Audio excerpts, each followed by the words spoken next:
If you need any My Team grinds in any mode, hit up my boy Witty for safe, reliable, and the cheapest grinding services around. Hit him up on Twitter. You won't be disappointed.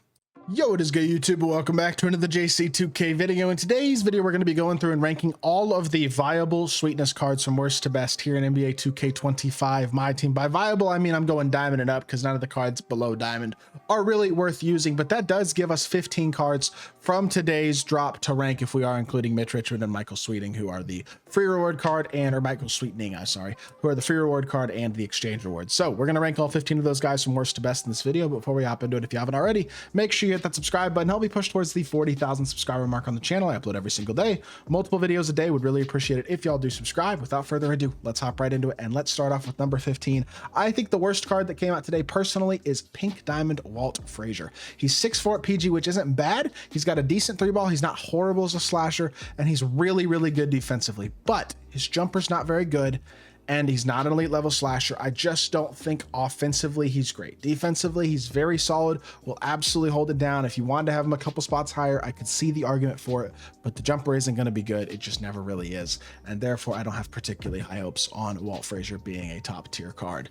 Number 14 is going to be Rashard Lewis, 6'10", statistically, offensively, really nice. 94 three ball, 90 driving dunk. Defensively, though, he's not great, and his jumper, again, is not very good, unless it has been changed this year. The last couple of years, it has not been good. Now, I will admit I haven't used the card yet, but I'm going off what I think his jump shot is, because in the previous years it's been very hitchy, very mediocre. Overall, from diamond and up, I will say this is probably the best drop of the year in terms of depth. Like these cards, Rashard Lewis, Walt Frazier, not completely atrocious, and yet I think they're the worst diamond and ups from today's drop. This is definitely probably the deepest drop I've seen all year. Like next up is Karl-Anthony Towns, another guy. He's a 6'11" center. He's a great shooter. He's not unathletic.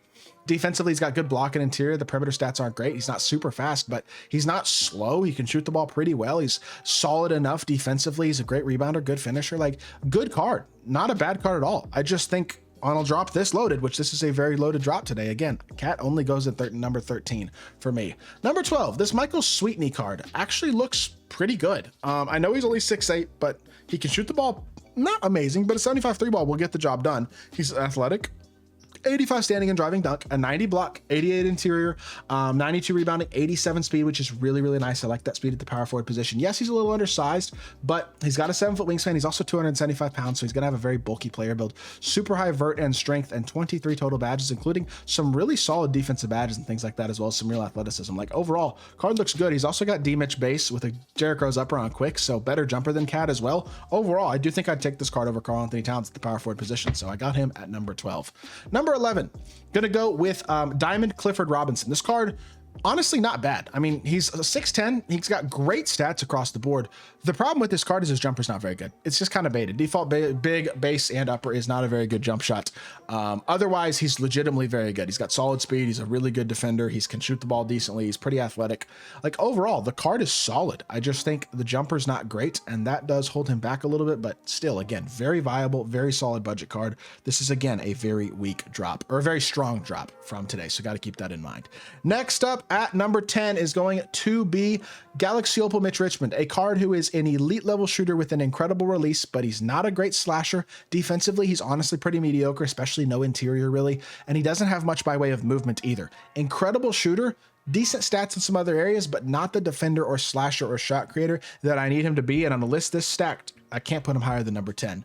Number 9, great budget card in Luol Deng. Jumper's a little tiny bit on the slower end. That's the main criticism I'd have of the card. He's not an unbelievable slasher, but he's not bad. His jumper's decent. It's just not great. Defensively, he's awesome. He's got a good behind the back too, and Darius Garland behind the back.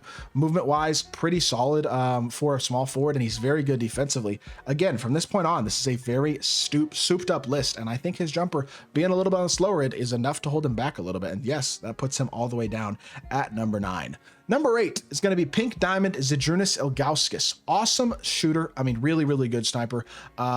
He's very tall at 7'3". Yes, the speed is a flaw at 69 speed, but he doesn't feel that slow. I already recorded a gameplay with him. Now y'all see gameplay on pretty much all of these cards over the next couple days if I haven't dropped them already.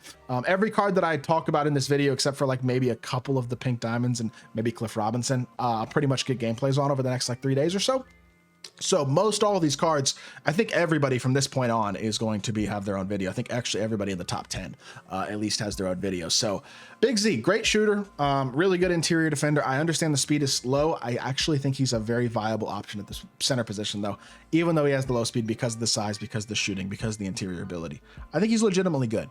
I guess number 7 is going to be Chris Bosh, the first of the Galaxy Opals besides Mitch Richmond. On paper, awesome. Great shooter, high mid-range, high 3-ball, very good slasher. Defensively, the 78 block, 57 steals, annoying, but he does have 93 interior, 95 rebounding, 88 speed, 87 agility, 85 vert, and 89 strength. Look, at this point, we're nitpicking. His jumper's not that great, and that low block and steal does hurt the card defensively. He's viable. Don't get it twisted. Very, very solid card. Can absolutely play at a competitive level at the power forward position. But we're getting to the point where it's getting tougher. So I think Bosh comes in at number 7. Number 6 is actually Dark Matter James Harden. I would never pay over $1 million MT for this card, and he's going for significantly over $1 million MT right now. His movement is bad. Plain and simple, it's bad. His jumper's awesome. His stats and badges are the best of any point guard in the game, especially offensively, and he's not a liability defensively either. 6'5" is not terrible height. His badges are incredible, but his movement is not it. Plain and simple. It's very simple, and I just do not think he's that great of a card because of that. And yeah, I do have him only number 6. Y'all may not agree with it, but it is my opinion, and so number 6 is where James Harden will go. Number 5, this is going to be a surprising choice, but Kwame Brown, I love this card. 97 offense and defense. He is super athletic. He feels very fast. His jumper is nice. Defensively, he's a stud. I legitimately think this card is basically better than Chris Bosh. He's more versatile defensively. His jumper is just as good, if not a little bit better. He's the same speed, the same rebounding, just as athletic finishing at the rim, if not a little bit more. I was so impressed with Kwame Brown the first couple of games I've used him. He is a stud of a card. I've only actually used him in 1 so far, but he had 22 points, 10 of 12 from the field. He made a couple of threes. Like, this card is a dog. Really, really enjoying him so far, and I legitimately think he's a top 5 card in the set. I'm not even trolling. He's that good. Number 4, going to be Carmelo Anthony. Awesome defensive card. Offensively, well, he's very solid, or sorry, awesome offensive card. Defensively, he's solid. But his SIGs are nice, Kobe escape, D-book dribble style, and decent behind the back. While not the best SIGs are not awful. His fade is normal, which again, not the best, but not awful. But the jumper's elite. The SIGs are better than a lot of other small forwards. The defense is not god tier though, and I do think realistically, like, his badges are nice. Overall, he's a very good, very fun offensive card. But honestly, at number 3 is a pink diamond card who's just as good offensively as Carmelo and maybe a little bit better defensively, and that's Terry Dishinger.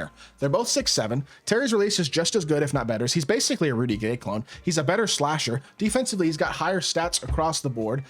He's got 90 speed, 92 agility, 97 vert, and 80 strength. He's got no statistical flaws. Honestly, I think this card is just as good, if not a little bit better than Carmelo Anthony. And yeah, I have him ranked up at number 3 versus Carmelo at number 4. I think that's a totally fair ranking. This card is awesome.